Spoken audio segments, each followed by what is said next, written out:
लिखा है लिखितम लिखितम वापि संस्थाप्य विधिना पुमान संपूज्या बहानादशय उपचारई सदक्षिणाम।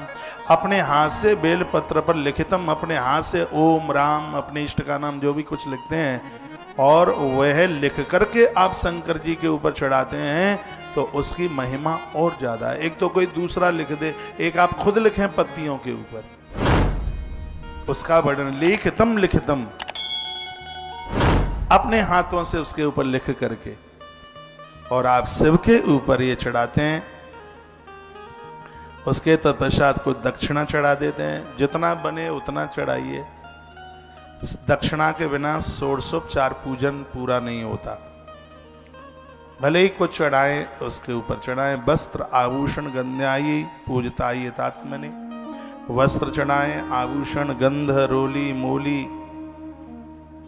लोग कहते हैं कि शंकर के ऊपर गंध नहीं चढ़ती, एक भाग इससे पुराण में भी लिखा है उनके ऊपर गंध चढ़ती, सूखी नहीं, उसमें थोड़ा पानी मिला लीजिए। तांत्रिक लोग सूखी चीजों को ज्यादा प्रयोग में लेते हैं, उसको थोड़ा गीला कर लीजिए, गंगा जल मिला लें, जल मिला लें। आप गंध नहीं चढ़ाएंगे तो षोडशोपचार पूजन ही पूरा कैसे होगा। शंकर जी के ऊपर चंदन, चंदन के बाद में गंध, रोली, उसमें थोड़ा पानी मिला लें, उंगली से घोलें। यहाँ भी लिखा है वस्त्र आभूषण गंधाद्ययी, उसको गंध कहते हैं। उसमें केसर डाल देते हैं तो उसको कुमकुम कह देते हैं। कुमकुम शब्द संस्कृत का है, हिंदी में उसको गंध कहते हैं, रोली कहते हैं, और संस्कृत में उसको कहते हैं कुमकुम। केसर मिलाकर वो कुमकुम, केसर को संस्कृत में कुमकुम कहा गया। तो पूजताई तात्मने आचार्याय सुधीद अध्याशिष्ट संतुष्ट हेतवे। आचार्य पढ़े लिखे ब्राह्मणों के सानिध्य में ये पूजा करने का सौभाग्य मिल जाता है। कभी कभी लगता है कि शंकर जी की पूजा हम अपने घर में ही कर लेंगे। घर में कर लेंगे वो ठीक है, अच्छी बात है, लेकिन जब इस पूजा में वेद के मंत्र बोले जाते हैं तो इस पूजा का कई हजारों गुना में तो तत्काल बढ़ जाता है, देर नहीं लगती।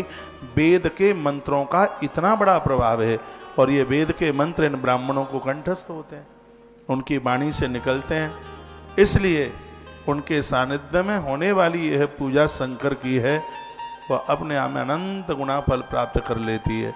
वही बात कही है, आचार्य सुधीद अध्याचिष्ट वसंतो सहितवे।